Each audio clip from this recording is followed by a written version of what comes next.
What a tough, ugly watch this game was, and on top of it, they lost. And we did not do a good enough job of getting them out of there as quickly as we'd like to. But, also offensively, their length affected us. This was a pathetic performance, and it was another tough, ugly game to watch on television. Making wasn't great. We over-penetrated at times. We had some reads that were there that we didn't see. What happens when the odds are in your favor, but the referees steal the game from your hands? The Indiana Fever had a 72.9% chance to win, yet walked away defeated. They lost to the 5-win Sparks team. And it wasn't because of their effort. From Aaliyah Boston's phantom fouls to Sophie Cunningham being grabbed with no call, you'll want to see the moves the refs took that left Stephanie White boiling over. Physicality, I just mean not allowing them to just move the ball wherever they wanted it to. Our ball pressure made it difficult. I thought they did a great job of exploiting matchups. Could this game have been rigged? Stay tuned as we uncover this controversial story.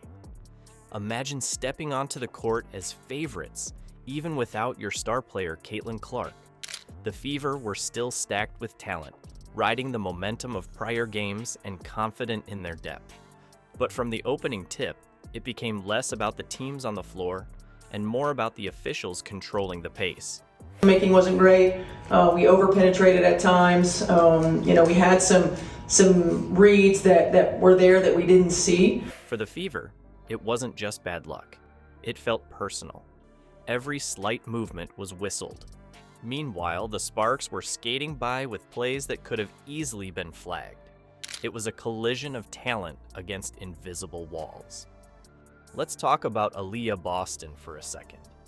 The Rookie of the Year didn't just lead the team on offense with her dominance in the paint. She also became a target for some of the softest foul calls you'll ever see. We're not moving when the ball moves or moving when our player moves, and so that unnecessarily puts us in rotation. A tap here, a bump there, and Boston was hit with her third foul before halftime. Meanwhile, Sparks players played as physically as possible, throwing elbows and grabbing jerseys unchecked. The moment that had Fever fans pulling their hair, Sophie Cunningham got grabbed around the neck in the second quarter, a blatant no call. The frustration from Stephanie White started bubbling, but it was just the beginning. Then came the elbow. Kelsey Plum swung her arm into Lexie Hull, catching her square. The reaction from Hull said it all, like, "Where's the whistle?" But the whistle never came. What a tough, ugly watch this game was, and on top of it, they lost. This wasn't just frustrating for the players. It completely dismantled the Fever's rhythm. Every time they clawed within a few points, another strange call sent the Sparks to the line. Knowing that great players are going to make really good plays and don't bail them out by fouling. Maybe we'll get lucky and they'll miss. This was a disaster. The Indiana Fever cannot keep losing to teams like the LA Sparks. You could see the effect. Hesitation, frustration, and second-guessing plays that used to work so easily. Stephanie White summed it all up in 5 words after the game. "We didn't get the calls." Short, but you could hear the anger beneath it. At one point, the Fever had a 72.9% probability of winning until the officiating wiped it away. And as the fourth quarter crumbled, it wasn't just about missed shots. The constant interference slammed the door shut on any momentum they could find. But could it have been more than bad officiating? Caitlin Clark's reaction from the sidelines might hold part of the answer. If you thought Caitlin Clark's injury meant she'd take a back seat, think again. Even sidelined, Clark made her mark, and it wasn't just about cheering. R.I.P. Undertaker, Tombstone Piledriver. The theory that this team is better without Caitlin Clark. From the bench, she was locked in, constantly rallying her team and making sure the refs heard her too. Every questionable call, she had something to say. Sparks guard Kelsey Plum didn't appreciate it either. It got so heated, Plum actually turned to the refs at one point asking for a technical on Clark. Let's pause. How often do you see a player who isn't even suited up become such a presence that the opponent wants her silenced? That's Clark for you. Fire and focus no matter the situation. But it wasn't just Clark's fire that kept the team pushing forward. Aaliyah Boston, stuck dealing with foul trouble all game, still managed to put up a monster performance. Lost this game to a 5-win team at home. You've got to win these games, and these should be statement games. And we did not do a good enough job of getting them out of there as quickly as we'd like to. But, also offensively, their length affected us. 23 points and 12 rebounds. Even as the officiating slowed her momentum, Boston's efficiency and composure on the floor made sure the Fever stayed in the fight.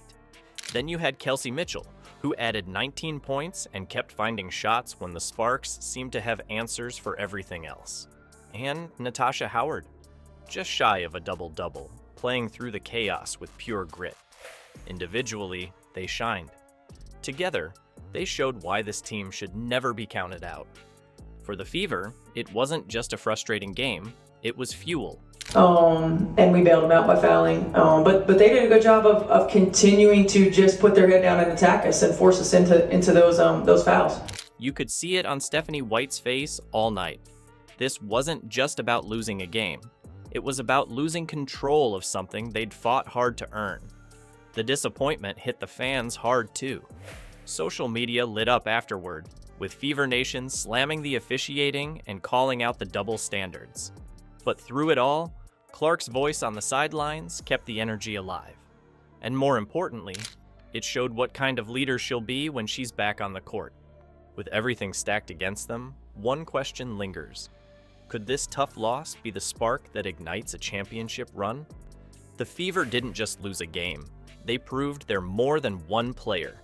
Without Caitlin Clark, they nearly overcame biased officiating, showing resilience and a fight that can't be ignored. This was a pathetic performance, and it was another tough, ugly game to watch on television.